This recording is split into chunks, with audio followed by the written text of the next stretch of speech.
ओम श्री परमात्मने नमः। संबंध मुझे घोर कर्म में क्यों लगाते हैं।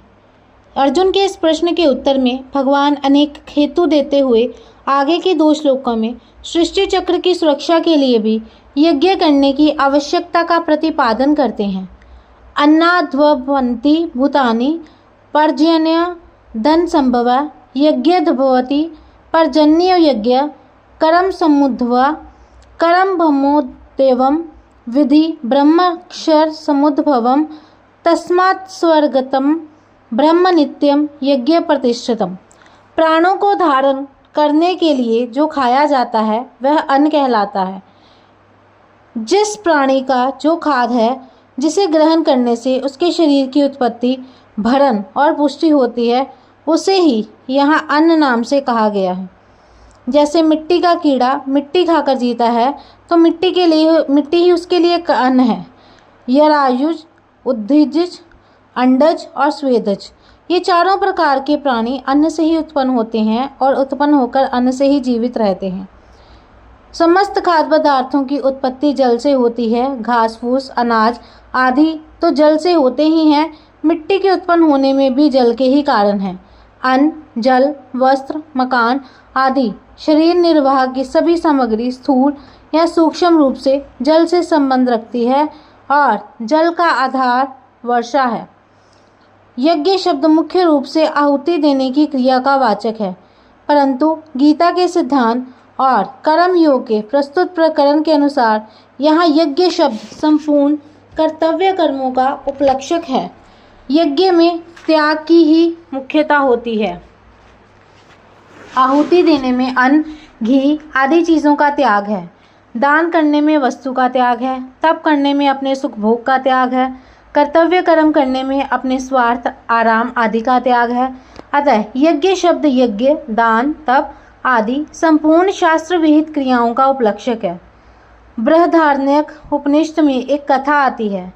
प्रजापति ब्रह्मा जी ने देवता, मनुष्य और असुर इन तीनों को रचकर उन्हें द इस अक्षर का उपदेश दिया। देवताओं के पास भोग सामग्री की अधिकता होने के कारण उन्होंने द का अर्थ दमन करो समझा। मनुष्य में संग्रह की प्रवृत्ति अधिक होने के कारण उन्होंने द का अर्थ दान करो समझा। असुरों में हिंसा का भाव अधिक होने के कारण उन्होंने द का अर्थ दया करो समझा। इस प्रकार देवता, मनुष्य और असुर तीनों को दिए हुए उपदेश का तात्पर्य दूसरों का हित करने में ही है। वर्षा के समय मेघ जो द की गर्जना करता है वह आज भी ब्रह्मा जी के उपदेश दमन करो, दान करो, दया करो के रूप से कर्तव्य कर्मों की याद दिलाता है। अपने कर्तव्य कर्म का पालन करने से वर्षा कैसे होगी। वचन की अपेक्षा अपने आचरण का असर दूसरों पर स्वाभाविक अधिक पड़ता है। यज्ञदाचरति श्रेष्ठ सतत देवेत्रो जना। मनुष्य अपने अपने कर्तव्य कर्म का पालन करेंगे तो उसका असर देवताओं पर भी पड़ेगा, जिससे वे भी अपने कर्तव्य का पालन करेंगे, वर्षा करेंगे। इस विषय में एक कहानी है। 4 किसान बालक थे। आषाढ़ का महीना आने पर भी वर्षा नहीं हुई तो उन्होंने विचार किया कि हल चलाने का समय आ गया है। वर्षा नहीं हुई तो ना सही, हम तो समय पर अपने कर्तव्य का पालन कर दें। ऐसा सोचकर उन्होंने खेत में जाकर हल चलाना शुरू कर दिया। मोरों ने उनको हल चलाते देखा तो सोचा कि बात क्या है, वर्षा तो अभी हुई नहीं, फिर ये हल क्यों चला रहे हैं। जब उनको पता लगा कि ये अपने कर्तव्य का पालन कर रहे हैं तब उन्होंने विचार किया कि हम अपने कर्तव्य का पालन करने में पीछे क्यों रहें। ऐसा सोचकर मोर भी बोलने लग गए। मोरों की आवाज़ सुनकर मेघों ने विचार किया कि आज हमारी गर्जना सुने बिना मोर कैसे बोल रहे हैं। सारी बात पता लगने पर उन्होंने सोचा कि हम अपने कर्तव्य से क्यों हटें और उन्होंने भी गर्जना करनी शुरू कर दी। मेघों की गर्जना सुनकर इंद्र ने सोचा कि बात क्या है। जब उसको मालूम हुआ कि वे अपने कर्तव्य का पालन कर रहे हैं तब उसने सोचा कि अपने कर्तव्य का पालन करने में मैं पीछे क्यों रहूं। ऐसा सोचकर इंद्र ने भी मेघों को वर्षा करने की आज्ञा दे दी। निष्काम भावपूर्वक किए जाने वाले लौकिक और शास्त्रीय सभी विहित कर्मों का नाम यज्ञ है।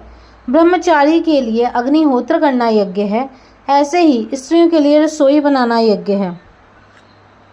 आयुर्वेद का ज्ञाता केवल लोगों के हित के लिए वैदिक कर्म करे तो उसके लिए वही यज्ञ है।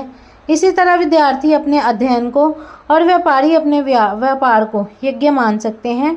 इस प्रकार वर्ण, आश्रम, देश, शास्त्रविद, कर्तव्य, कर्म यज्ञ रूप होते हैं। यज्ञ किसी भी प्रकार का हो, क्रियाजन्य ही होता है। संख्या, बिलावा आदि विषयों का भी वैद्य लोग अब शुद्ध करके औषध रूप में देते हैं, तब वे विष भी अमृत की तरह होकर बड़े बड़े रोगों को दूर करने वाले बन जाते हैं।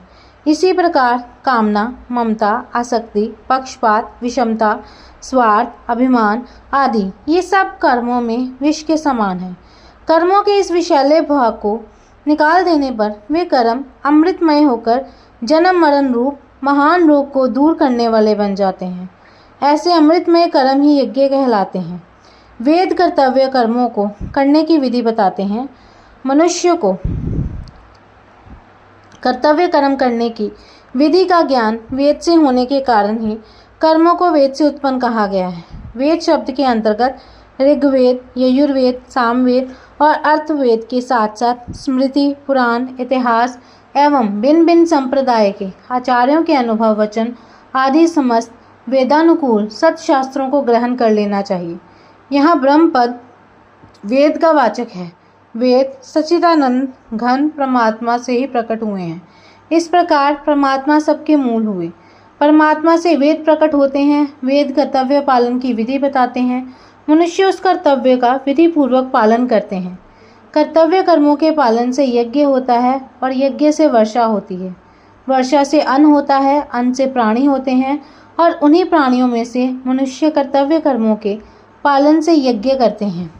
मनुष्य से इतर सभी स्थावर जंगम प्राणियों द्वारा स्वतः यज्ञ होता रहता है, पर वे यज्ञ का अनुष्ठान बुद्धिपूर्वक नहीं कर सकते। बुद्धिपूर्वक यज्ञ का अनुष्ठान मनुष्य ही कर सकता है, क्योंकि उसकी योग्यता और अधिकार मनुष्य को ही है। इस तरह ये सृष्टि चक्र चल रहा है। यहाँ ब्रह्म पद अक्षर का वाचक है, अतः सर्वगत परमात्मा है, वेद नहीं। सर्वव्यापी होने पर भी परमात्मा विशेष रूप से यज्ञ में सदा विद्यमान रहते हैं। तात्पर्य ये है कि यहाँ निष्काम भाव से कर्तव्य कर्म का पालन किया जाता है, वहाँ परमात्मा रहते हैं। अतः परमात्मा प्राप्ति चाहने वाले मनुष्य अपने कर्तव्य कर्मों के द्वारा उन्हें सुगमता पूर्वक प्राप्त कर सकते हैं। सब कर्मणा तम भयचरे सिद्धिम विन्दति मानवा। परमात्मा सब सर्वव्यापी हैं, तब उन्हें केवल यज्ञ में नित्य प्रतिष्ठित क्यों कहा गया है? क्या वे दूसरी जगह नित्य प्रतिष्ठित नहीं है? समाधान: परमात्मा तो सभी जगह समान रूप से नित्य विद्यमान है। वे अनित्य और एक देशीय नहीं है, इसलिए उन्हें यहाँ सर्वगत कहा गया है। यज्ञ में नित्य प्रतिष्ठित कहने का तात्पर्य ये है कि यज्ञ उनका उपलब्धि स्थान है। जमीन में सर्वत्र जल रहने पर भी वह कुएं आदि से ही उपलब्ध होता है, सब जगह से नहीं। पाइप में सर्वत्र जल रहने पर भी जल वहीं से प्राप्त होता है जहाँ टोंटी या छिद्र होता है। ऐसे ही सर्वगत होने पर भी परमात्मा यज्ञ से ही प्राप्त होते हैं। अपने लिए कर्म करने से तथा जड़ता के साथ अपना संबंध मानने से सर्वव्यापी परमात्मा की प्राप्ति में बाधा आ जाती है। निष्काम भाव पूर्वक केवल दूसरों के हित के लिए अपने कर्तव्य का पालन करने से यह बाधा हट जाती है और नित्य प्राप्त परमात्मा का स्वतः अनुभव हो जाता है। यही कारण है कि भगवान अर्जुन को, जो कि अपने कर्तव्य से हटना चाहते थे, अनेक युक्तियों से कर्तव्य का पालन करने पर विशेष जोर दे रहे हैं। जय श्री कृष्ण।